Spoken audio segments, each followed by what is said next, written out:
Hi, welcome to Click and Learn. இந்த வீடியோல Excel string functions பத்தி தான் நாம பார்க்க போறோம். வாங்க வீடியோக்குள்ள போலாம்.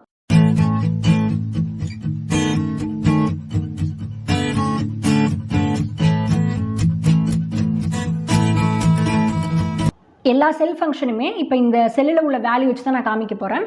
ஃபஸ்ட்டு லெஃப்ட் அப்படிங்கிற ஃபங்க்ஷன் உங்களுக்கு ஒரு செல்லில் உள்ள வேல்யூவில் உங்களுக்கு லெஃப்ட் சைடு உள்ள கேரக்டர்ஸ் வேணும் அப்படின்னா இந்த ஃபங்க்ஷன் யூஸ் பண்ணுறோம்.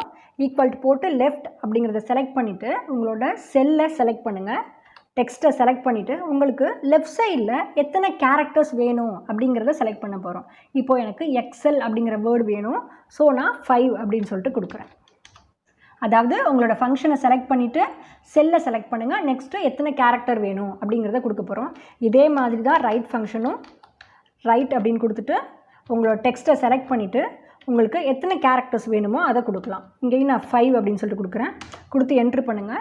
இங்கே பாருங்கள் உங்களுக்கு ரைட் சைட்லேருந்து 5 கேரக்டர்ஸ் எடுத்துருக்கும். CTION அப்படின்னு சொல்லிட்டு நமக்கு வந்துருச்சு. இப்போது நெக்ஸ்ட்டு மிட் அப்படிங்கிற ஃபங்க்ஷன் ஈக்குவல் டு மிட் அப்படின்னு கொடுத்துட்டு உங்களுக்கு சென்டரில் உள்ள ஏதாவது ஒரு வேர்டு வேணும் அப்படின்னா மிட் அப்படிங்கிற ஃபங்க்ஷன் யூஸ் பண்ணுறோம். இது எப்படி யூஸ் பண்ணோம் அப்படின்னா ஃபஸ்ட்டு உங்களோட டெக்ஸ்ட்டை செலக்ட் பண்ணிக்கோங்க. கொடுத்துட்டு உங்களுக்கு எந்த பொசிஷனில் உங்களோட வேர்டு வந்து ஸ்டார்ட் ஆகுது அப்படிங்கிறத கொடுக்கணும். இப்போ எனக்கு ஸ்ட்ரிங் அப்படிங்கிற வேர்டு வந்து வேணும். ஸோ நான் என்ன பொசிஷன் அப்படின்னு கொடுக்கணும் அப்படின்னா இங்கே பாருங்கள் 5 6 7 7th பொசிஷனில் ஸ்டார்ட் ஆகுது. ஸோ நான் 7 அப்படின்னு சொல்லிட்டு கொடுக்குறேன். கொடுத்துட்டு உங்களுக்கு எத்தனை கேரக்டர்ஸ் உங்களுக்கு வேணும் அப்படிங்கிறத கொடுக்க போகிறோம். இப்போ எனக்கு 6 கேரக்டர்ஸ் வேணும். அதாவது 7th பொசிஷன்லேருந்து 6 கேரக்டர்ஸ் எனக்கு சென்டரில் வேணும் அப்படிங்கிறதுக்கு நம்ம மிட் ஃபங்க்ஷன் யூஸ் பண்ணியிருக்கோம். இப்போ கொடுத்து என்ட்ரு கொடுங்க. இங்கே பாருங்கள் உங்களுக்கு ஸ்ட்ரிங் அப்படின்னு சொல்லிட்டு வந்துடும். இந்த 3 ஃபங்க்ஷனுமே ஒரே மாதிரி தான். உங்களுக்கு லெஃப்ட் சைடு வேணுமா இல்லை ரைட் சைடு வேணுமா இல்லை மிட் ஃபங்க்ஷனாக இருந்துச்சுன்னா உங்களுக்கு எந்த பொசிஷன்லேருந்து வேணும் அப்படிங்கிறத கொடுத்துருக்கோம்.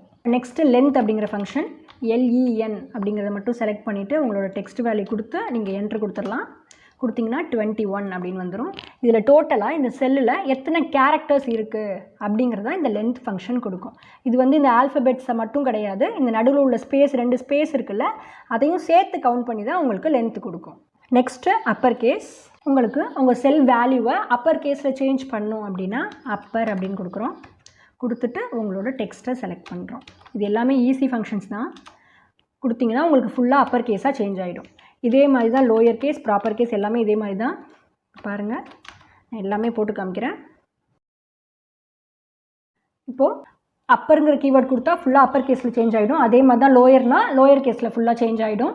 இப்போ நெக்ஸ்ட்டு ப்ராப்பர் கேஸ் அப்படின்னா என்ன அப்படின்னா உங்களோட செல் வேல்யூவில் ஃபஸ்ட்டு லெட்டரை மட்டும் ஒவ்வொரு வேர்டுலேயும் உள்ள ஃபஸ்ட் லெட்டரை மட்டும் அப்பர் கேஸ் ஆகும், மற்ற லெட்டர்ஸை லோயர் கேஸ்லேயும் கொடுக்கும். அதை தான் நம்ம ப்ராப்பர் கேஸ் அப்படின்னு சொல்லி சொல்கிறோம். இங்கே பாருங்கள் ESF மட்டும் உங்களுக்கு அப்பர் கேஸில் வந்துருச்சு, மற்றது எல்லாம் லோயர் கேஸில் வந்துடும்.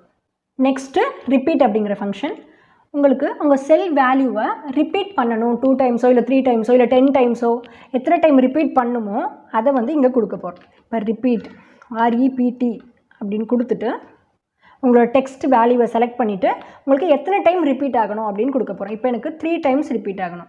ஸோ 3ன்னு கொடுத்து என்ட்ரு கொடுத்திங்கன்னா இங்கே பாருங்கள் உங்களுக்கு இந்த மாதிரி வந்துடும்.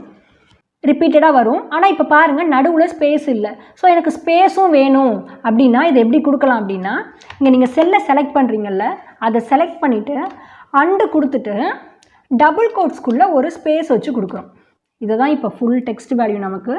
திருப்பி சொல்கிறேன், ரிப்பீட் அப்படிங்கிற ஃபங்க்ஷன் போட்டுட்டு உங்களோட செல்லை செலக்ட் பண்ணிவிட்டு அண்டு கொடுத்து டபுள் கோட்ஸ்குள்ளே ஒரு ஸ்பேஸ் வச்சு கொடுக்குறோம். ஸோ என்ன ஆகும் அப்படின்னா இந்த செல்லு நெக்ஸ்ட்டு ஒரு ஸ்பேஸோடு வந்துடும். இப்போ இது எத்தனை டைம் நமக்கு ரிப்பீட் ஆகணும் அப்படின்னா எனக்கு 3 டைம்ஸ் ரிப்பீட் ஆகணும். கொடுத்து என்ட்ரு கொடுத்திங்கன்னா இங்கே பாருங்கள் உங்களுக்கு நடுவில் ஸ்பேஸ் வந்து கரெக்டாக வந்துடும். நெக்ஸ்ட்டு ஃபைண்ட் சர்ச் இந்த ஃபங்க்ஷன் தான் பார்க்க போகிறோம். இப்போ உங்களுக்கு ஏற்கனவே உள்ள டெக்ஸ்ட் வேல்யூவில் ஏதாவது ஒரு வேர்டோட பொசிஷனை கண்டுபிடிக்கணும் அப்படின்னா இந்த ஃபங்க்ஷன் யூஸ் பண்ணுறோம்.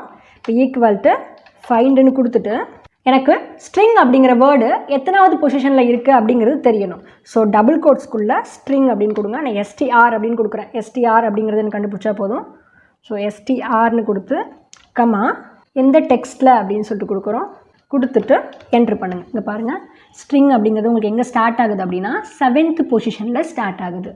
இப்போ இதுவே நான் S வந்து இங்கே அப்பர் கேஸில் கொடுத்துருக்கேன். கொடுக்காம நீங்கள் லோயர் கேஸில் கொடுத்து செக் பண்ணி பாருங்கள், உங்களுக்கு எரர் வரும். ஏன்னா ஃபைன் ஃபங்க்ஷன் உங்களுக்கு கேஸ் சென்சிட்டிவ். ஸோ நீங்கள் கரெக்டாக எப்படி இருக்கோ அதே மாதிரி கொடுத்தா மட்டும்தான் ஒர்க் ஆகும். இன்னொரு விஷயம், நீங்கள் வேர்டை இந்த மாதிரி டபுள் கோட்ஸ்குள்ளே கொடுக்கணும் அப்படிங்கிற அவசியம் இல்லை. வேறு செல்லில் அந்த வேல்யூ இருக்குது அப்படின்னா நீங்கள் அதை செலக்ட் பண்ணி கூட என்ட்ரு கொடுக்கலாம். உங்களுக்கு கரெக்டாக அதோட பொசிஷன் வந்துடும்.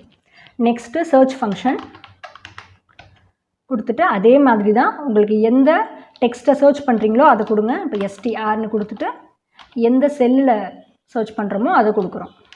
கொடுத்து என்ட்ரு கொடுத்தா 7 வந்துடும். இது என்ன டிஃப்ரென்ஸ் அப்படின்னா உங்களுக்கு சர்ச் ஃபங்க்ஷன் வந்து கேஸ் சென்சிட்டிவ் கிடையாது.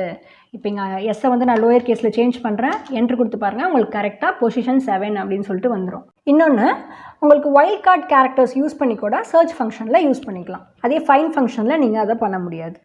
பட் மெயினாக கேஸ் சென்சிட்டிவ் வேணும் அப்படின்னா உங்களுக்கு ஃபைன் ஃபங்க்ஷனும், வேணாம் அப்படின்னா நம்ம சர்ச் ஃபங்க்ஷனும் யூஸ் பண்ணுறோம். இப்போது இந்த எல்லா ஃபங்க்ஷனுமே நம்ம இந்த டெக்ஸ்ட் வேல்யூ ப்ராப்பராக இருந்தால் மட்டும்தான் பண்ண முடியும். இது ப்ராப்பராக இல்லை அப்படின்னா நாம் எப்படி கரெக்ட் பண்ணலாம் அப்படிங்கிறதுக்கு தான் ட்ரிம், க்ளீன் அப்படிங்கிற 2 ஃபங்க்ஷன் இருக்குது. இதில் ட்ரிம் ஃபங்க்ஷன் என்ன பண்ணும் அப்படின்னா உங்களுக்கு அன்வான்ட் ஸ்பேசஸ் இருந்துச்சுன்னா அதை கிளியர் பண்ணும். இங்கே பாருங்கள், எக்ஸ்ட்ரா ஸ்பேசஸ் இருக்குது பாருங்கள், ஃப்ரண்ட்டில் இல்லை மிடில் எல்லாமே வந்து எக்ஸ்ட்ரா ஸ்பேசஸ் இருக்குது. ஸோ அது மாதிரி இருந்துச்சுன்னா ட்ரிம் ஃபங்க்ஷன் உங்களுக்கு கிளியர் பண்ணும். இதே க்ளீன் ஃபங்க்ஷன் என்ன பண்ணும் அப்படின்னா இந்த மாதிரி லைன் பிரேக்ஸ் இருக்குல்ல, ஒரே செல்லிலேயே 2 லைனாக இருக்கும், இல்லை இந்த மாதிரி அன்வான்ட் நான் பிரிண்டபிள் கேரக்டர்ஸ் அப்படின்னு சொல்லுவாங்க. இந்த கேரக்டர்ஸ்லாம் இந்த இதில் இருக்குது. லேர்ன் அப்படிங்கிற வேர்டுக்கு முன்னாடி இருக்குது பாருங்கள். இந்த மாதிரி கேரக்டர்ஸை ரிமூவ் பண்ணுறதுக்கு க்ளீன் அப்படிங்கிற ஃபங்க்ஷன் யூஸ் பண்ணுறோம். பாருங்கள், ஈக்குவல் டு ட்ரிம்னு போட்டு செல்லை செலக்ட் பண்ணிவிட்டு என்ட்ரு கொடுங்க. இந்த மாதிரி வரும். இதே தான் க்ளீன் அப்படிங்கிற ஃபங்க்ஷனும். க்ளீன்னு போட்டு உங்களோட செல்லை மட்டும் செலக்ட் பண்ணிவிட்டு நீங்கள் என்ட்ரு கொடுத்தீங்கன்னா கரெக்டாக வந்துடும். இப்போ இது நம்ம ஃபுல்லாக காப்பி பண்ணிடலாம். இதில் பாருங்கள், ட்ரிம்மில் வந்து ஸ்பேசஸ்லாம் கிளியர் ஆகிடுச்சு. இதில் வந்து லைன் பிரேக் வந்து கிளியர் ஆகாது. நான் ரேப் டெக்ஸ்ட் கொடுத்து காமிக்கிறேன். அதே க்ளீன் ஃபங்க்ஷனில் வந்து கிளியர் ஆகிருக்கும். இதில் வந்து நான் பிரிண்டபிள் கேரக்டர்ஸும் லைன் பிரேக்கும் கிளியர் ஆகிருக்கு. இதில் எக்ஸ்ட்ரா ஸ்பேசஸ் கிளியர் ஆகிருக்கு. ஸோ நார்மலாக டேட்டாவை க்ளீன் பண்ண நம்ம என்ன பண்ணணும் அப்படின்னா 2 ஃபங்க்ஷனையும் சேர்த்து யூஸ் பண்ணணும். ட்ரிம்னு கொடுத்துட்டு ப்ராக்கெட் ஓப்பன் பண்ணி க்ளீன் அப்படிங்கிற ஃபங்க்ஷன் கொடுத்துட்டு ஓப்பன் பண்ணி செல்லை செலக்ட் பண்ணுங்கள். கொடுத்து என்ட்ரு கொடுத்தீங்கன்னா இந்த மாதிரி உங்களுக்கு டேட்டா க்ளீனாக வந்துடும். இதை யூஸ் பண்ணி நம்ம மற்ற ஃபார்முலாஸ் போடலாம். நெக்ஸ்ட்டு நம்ம கன்கார்டினேட் அப்படிங்கிற ஃபங்க்ஷன் தான் பார்க்க போகிறோம். உங்களுக்கு 2 செல்லை ஜாயின் பண்ணணும் அப்படின்னா நம்ம கன்கார்டினேட் ஃபங்க்ஷன் யூஸ் பண்ணுறோம். ஈக்குவல் டு கன்கார்டினேட் கொடுத்துட்டு text1, text2 கொடுத்தீங்கன்னா உங்களுக்கு 2 செல்லும் ஜாயின் ஆகிடும். இப்போ இதில் ஒன்று கவனித்து பாருங்கள், உங்களுக்கு 2 செல்லும் நடுவில் ஸ்பேஸே இல்லாமல் ஜாயின் ஆகிருக்கு. இப்போ இதில் எனக்கு ஸ்பேஸ் வேணும் அப்படின்னா என்ன பண்ணலாம் அப்படின்னா போடுறேன், கன்கார்டினேட் கொடுத்துட்டு text1, நெக்ஸ்ட்டு நீங்கள் ஸ்பேஸ் கொடுக்கணும். எப்படி கொடுக்கணும் அப்படின்னா டபுள் கோட்ஸ்குள்ளே கொடுக்கணும். டபுள் கோட்ஸ்குள்ளே ஒரு ஸ்பேஸ் கொடுத்துட்டேன், அதுக்கப்புறம் நெக்ஸ்ட்டு செல்லை செலக்ட் பண்ணிக்கலாம். செலக்ட் பண்ணிவிட்டு இப்போ என்ட்ரு கொடுத்தீங்கன்னா இப்போ பாருங்கள் உங்களுக்கு இது ஸ்பேஸோடு வந்துருச்சு. ஃபுல்லாக நீங்கள் ஃபார்முலாஸை காப்பி பண்ணிக்கலாம். இது ஃபுல்லாக பாருங்கள் உங்களுக்கு ஸ்பேஸ் இல்லாமல் வந்திருக்கும், இது ஃபுல்லாக உங்களுக்கு ஸ்பேஸோடு வந்திருக்கும். நீங்கள் இப்போது கன்கார்டினேட் ஃபங்க்ஷன் யூஸ் பண்ணி தான் இதை ஜாயின் பண்ணும் அப்படிங்கிறது கிடையாது. அண்டு யூஸ் பண்ணி கூட ஜாயின் பண்ணலாம். அதாவது ஆம்பர்சன் அப்படின்னு சொல்லுவாங்க, அதை யூஸ் பண்ணி கூட நீங்கள் ஜாயின் பண்ணலாம். Equal to text1 and text2 அப்படின்னு சொல்லிட்டு கொடுக்குறோம். இப்போ இதையும் நம்ம ஸ்பேஸ் வச்சே கொடுத்துடலாம். ஸோ எப்படி கொடுக்குறோம் அப்படின்னா டபுள் கோட்ஸ்குள்ளே ஸ்பேஸ் கொடுத்துட்டு அண்டு கொடுத்து நெக்ஸ்ட்டு செல்லை செலக்ட் பண்ணுறேன். பாருங்கள் உங்களுக்கு ஸ்பேஸோடு வந்துருச்சு. நெக்ஸ்ட்டு சப்ஸ்டியூட், ரீப்ளேஸ் இந்த 2 ஃபங்க்ஷன் பற்றி தான் பார்க்க போகிறோம். உங்களுக்கு ஆல்ரெடி உள்ள செல் வேல்யூவில் ஏதாவது சேஞ்ச் பண்ணணும் அப்படின்னா நம்ம இந்த ஃபங்க்ஷன் யூஸ் பண்ணுறோம். ஃபஸ்ட்டு சப்ஸ்டியூட்டுங்கிற ஃபங்க்ஷன் ஈக்குவல் சப்ஸ்டியூட் போட்டுட்டு உங்களோட டெக்ஸ்ட் வேல்யூவை செலக்ட் பண்ணிக்கோங்க. இப்போ எனக்கு எந்த வேல்யூவை சேஞ்ச் பண்ணணும் அப்படிங்கிறது தான்.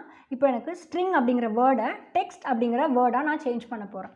ஸோ ஃபஸ்ட்டு டபுள் கோட்ஸ்குள்ளே ஸ்ட்ரிங் அப்படின்னு கொடுத்துக்கோங்க.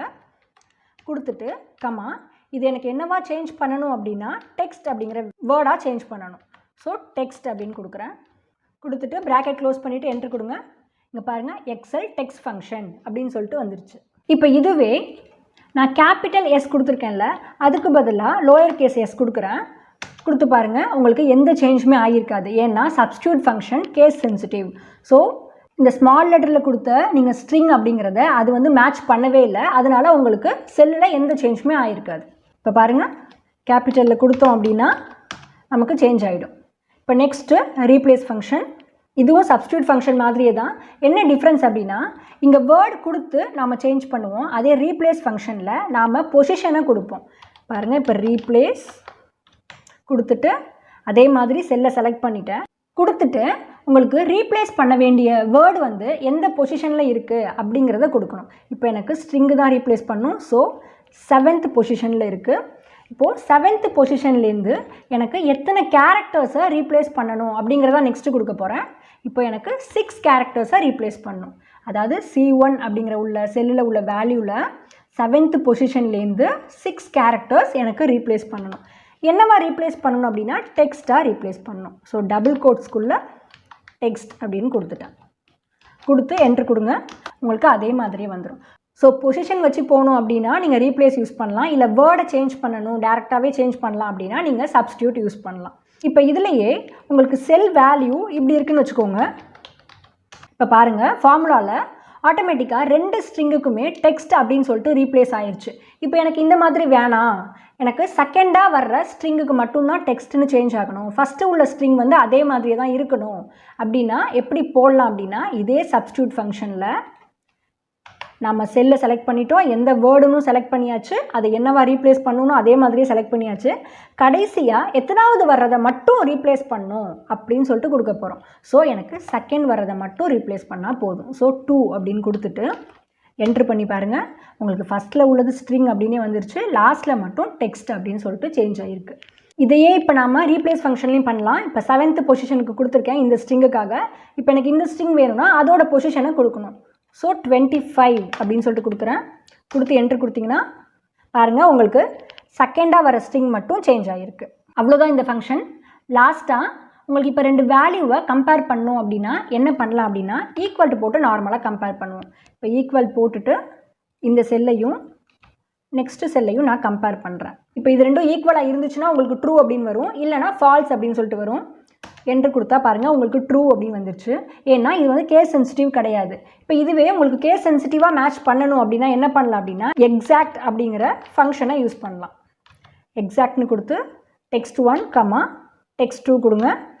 கொடுத்து என்ட்ரு பண்ணுங்கள். இங்கே பாருங்கள், ஃபால்ஸ் அப்படின்னு சொல்லிட்டு வந்துருச்சு. ஸோ உங்களுக்கு கேஸ் சென்சிட்டிவாக வேணும் அப்படின்னா எக்ஸாக்ட் ஃபங்க்ஷன் யூஸ் பண்ணுங்கள். அப்படி இல்லைனா ஈக்குவல் ஃபங்க்ஷனை யூஸ் பண்ணிக்கலாம். ஸ்ட்ரிங் ஃபங்க்ஷன்ஸ் எல்லாமே ரொம்ப ஈஸியாக தான் இருக்கும். இதை மோஸ்ட்லி நம்ம கம்பைன் பண்ணி இன்னும் நிறையா ஒர்க் பண்ணலாம். இப்போ இங்கே பாருங்கள், இங்கே ஃபுல் நேம் இருக்குது. இதை வந்து நேமையும் இனிஷியலையும் நான் இதுலேருந்து பிரிச்சுருக்கேன். அதுக்கு ஃபஸ்ட் இங்கே பாருங்கள், நான் லெஃப்ட் ஃபங்க்ஷன் யூஸ் பண்ணி அதோட பொசிஷனுக்காக ஃபைண்ட் ஃபங்க்ஷன் யூஸ் பண்ணியிருக்கேன்.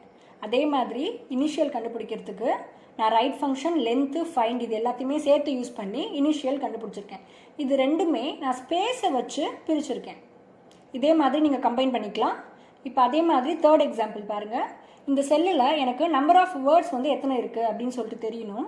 அதை எப்படி கண்டுபிடிக்கலான்னா ஃபஸ்ட்டு இந்த நம்பர் ஆஃப் ஸ்பேசஸ் கண்டுபிடிச்சிட்டு, இதுக்கு இடையில உள்ள நம்பர் ஆஃப் ஸ்பேசஸ் கண்டுபிடிச்சிட்டு அதை பேஸ் பண்ணி நான் நம்பர் ஆஃப் வேர்ட்ஸ் வந்து கண்டுபிடிச்சிருக்கேன். இந்த 3 ஃபார்முலாவுமே உங்களுக்கு ஈஸியாக தான் இருக்கும்.